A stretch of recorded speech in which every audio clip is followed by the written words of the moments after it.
back and up and ready. You guys ready today?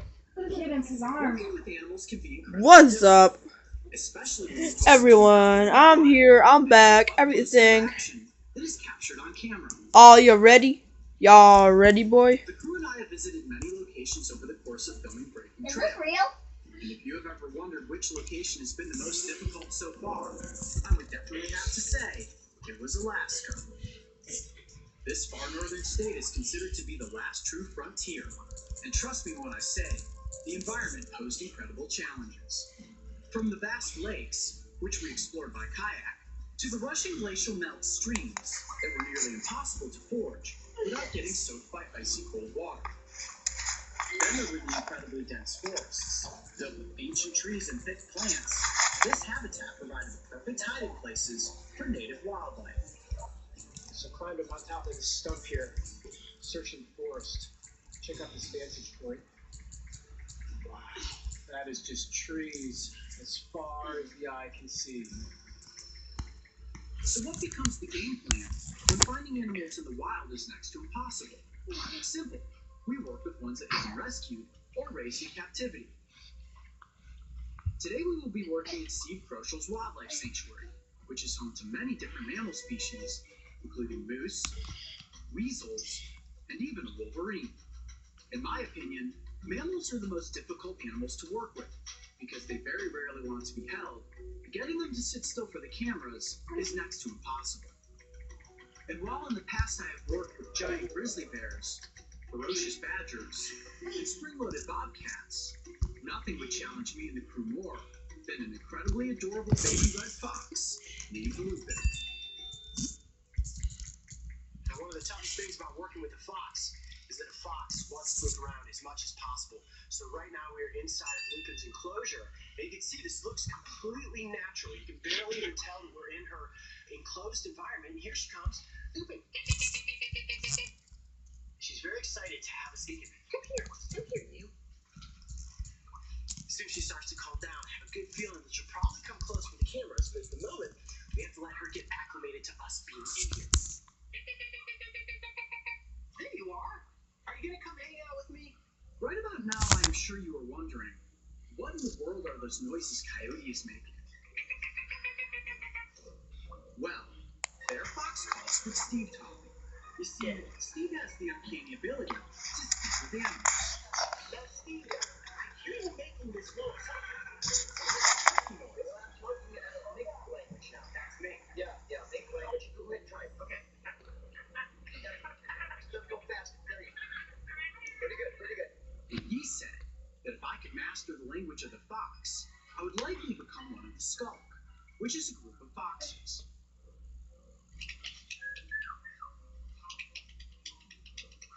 Here you are. Hello. You have a good sprint?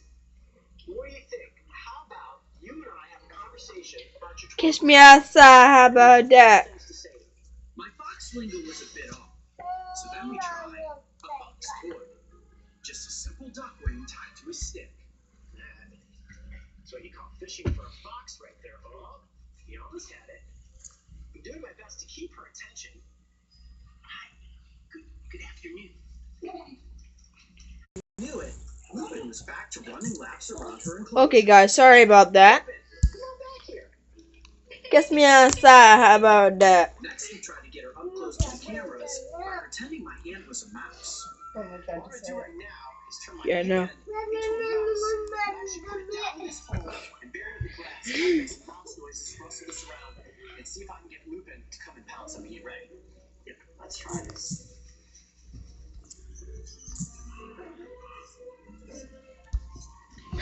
Everybody here, say yeah if you in the chat, please.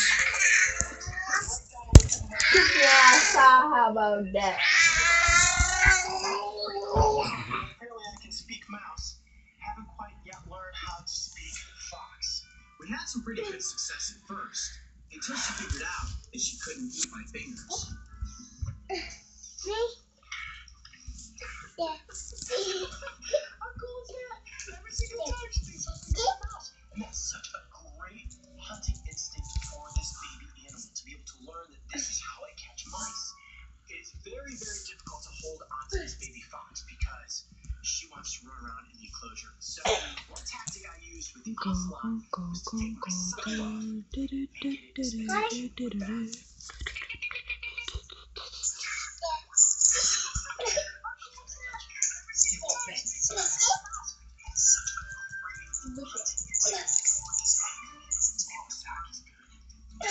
Wonders with the ocelot in Costa Rica, so I figured, why not try it with the fox? Well, shine it in your eyes. No. Now, if I was one of the lettermans, I found something out there. Okay, guys, I'm sorry about that. I had to look up something. Oh no, that's fake. This fox is incredibly playful. At this age, that's natural. Okay. Even adult foxes run around the field, prancing, hopping, trying to do things. There's a neighbor crab trying to eat the fox. It's fair game. While tug of war seemed to hold her attention at first, like any curious baby animal, she soon lost interest in Okay, guys, I'm sorry about that. I had to look up something.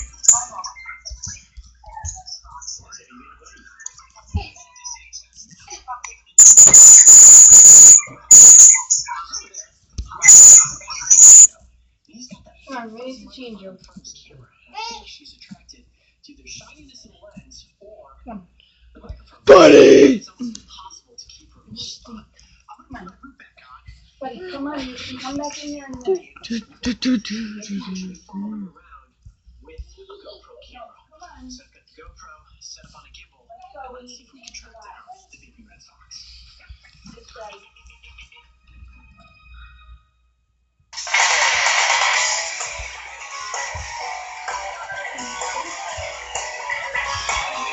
Red fox is one of the most elusive animals in the world. I would say in my lifetime, I've probably only ever seen 5 fox in the wild. And even when you do see them, it's only for a brief second. So if you do happen to encounter a fox, consider yourself lucky. This right here, get to play with the baby one, it's absolutely exhausting. If there's one animal that has really worn me out, it's definitely the baby red fox. This thing's got more energy than any animal we've ever worked with.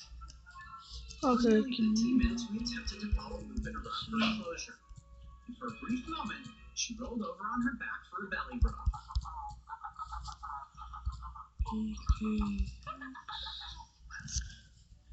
There she goes.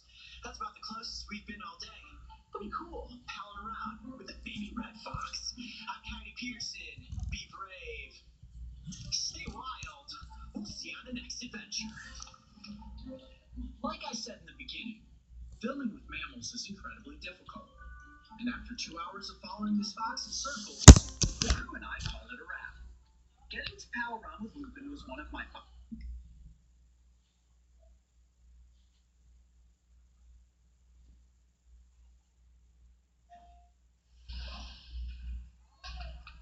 Great, look at that.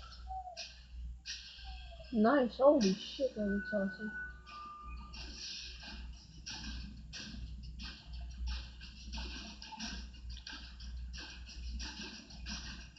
Holy shit, that's awesome. I know that game. Oh, no, I don't. Well, I saw it on YouTube, but I haven't played it yet. No, I'm not. PlayStation. I'm Coyote Peterson. With beauty often comes danger, and we tend to forget that in the wilderness, we are no longer at the top of the food chain.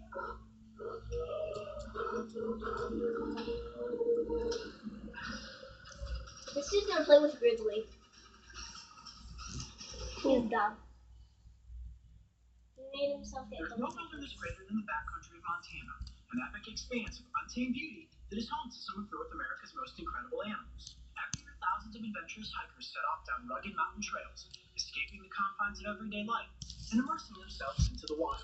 Being lost in nature, we all hope to catch a glimpse of something beautiful, a chance encounter, and an experience that will never be forgotten.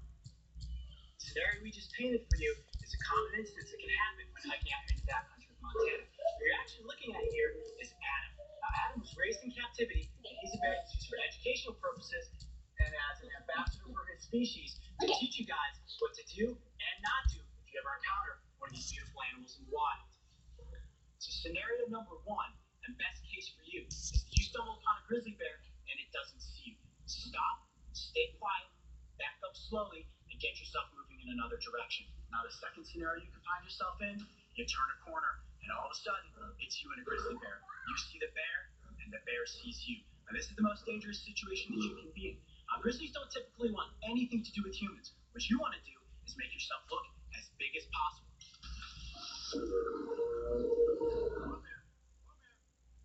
If that bear feels threatened, you should turn around and walk back up into the forest. Once you know that the bear is out of eyesight, you hop into your car or wherever it was you came from and get yourself to safety. Now, the third and the worst case scenario is what happens if that bear dances. You are never Okay, guys, I'm still here. I'm just watching stuff. Hey, I got on my hiking pack. Let me get off my pack, throw it to the bear, and try to distract it so that you can get away. This pack on your back, this is your barrier between the bear's teeth and its claws. What you want to do is drop to the ground, get in the fetal position as quickly as possible.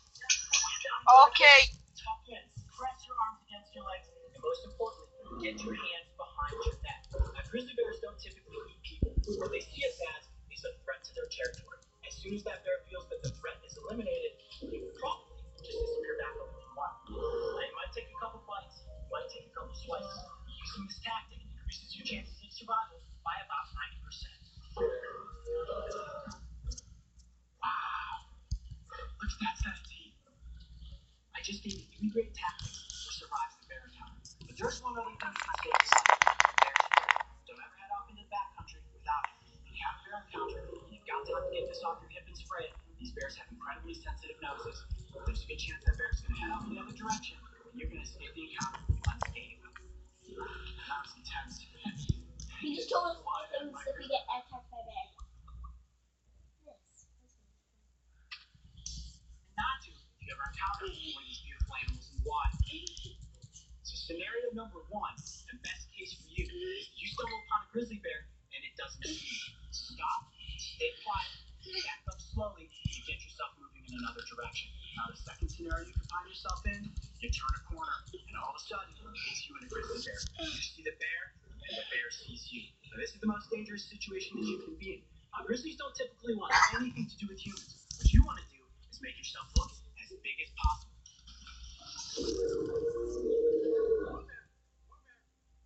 If that bear feels threatened, you should turn around and walk back up into the forest. Once you know that the bear is out of eyesight, you hop into your car or wherever it was you came from and get yourself to safety. Now, the third and worst case scenario is what happens if that bear dances. You are never going to outrun a grizzly bear, so don't even try. A lot of people think, hey, I've got on my hiking pack. Let me get off my pack, throw it to the bear, and try to distract it so that you can get away.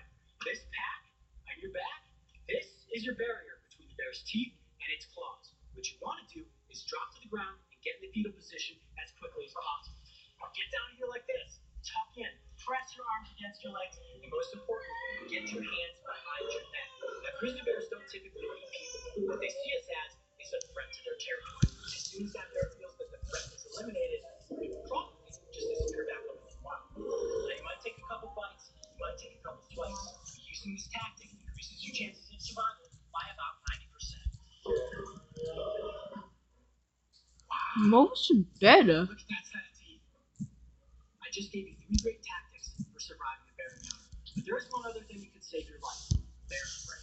Don't ever head off into the backcountry without it. If you have a bear encounter, you've got time to get this off your hip and spray it. These bears have incredibly sensitive noses. There's a good chance that bear's going to head off in the other direction, and you're going to escape the encounter unscathed. And that was intense. You get swatted at by a grizzly bear. Okay, so now we want to get you guys up close for some of Adam's incredible features.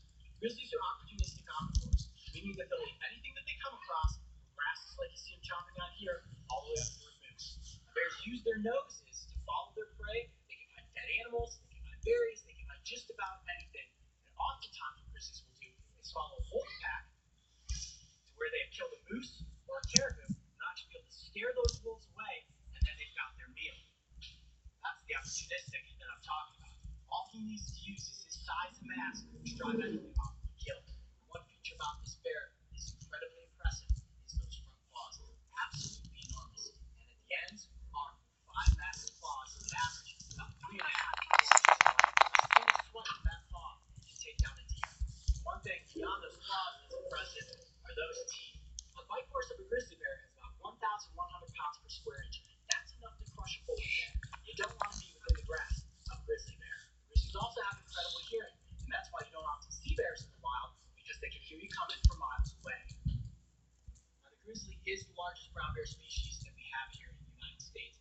And at one point in time, their territory ranged from central all the way through the western United States. Unfortunately, as humans encroach upon their territory, they've been pushed to near extinction here in the lower 48. Only 800 grizzlies still live here in Montana, and about 600 in Wyoming, all of whom live in Yellowstone National Park.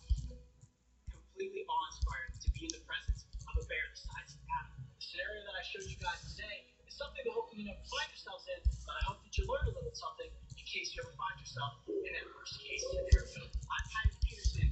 Be brave, stay wild. We'll see you on the next adventure. If you thought that was a wild adventure, check out these other animal encounters. And don't forget, subscribe to follow me and the crew on this season of Breaking Trail. This episode of Breaking Trail was brought to you by the Bipower Park from Capital One.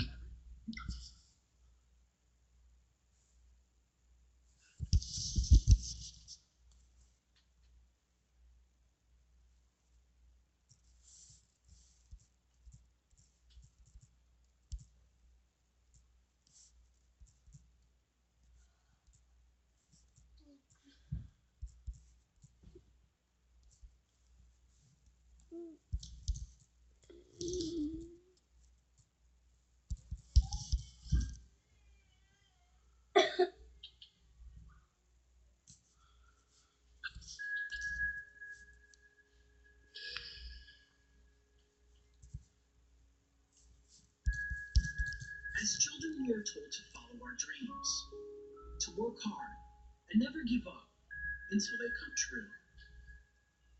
This long journey north is one of my dreams.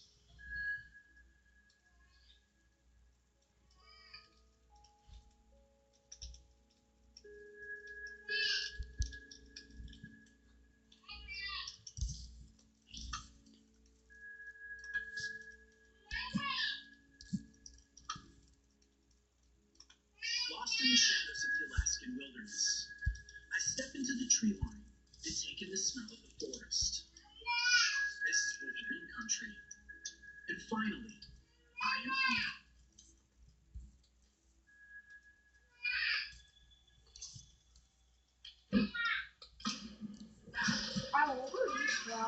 Oh, yes. Guys, I'm gonna end the stream right here, okay?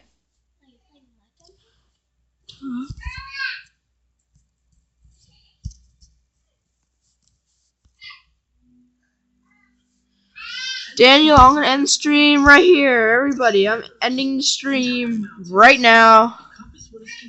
See you later, guys. So I just gotta check something real quickly. To Alaska, a place where the wild stretches as far as the eye can see.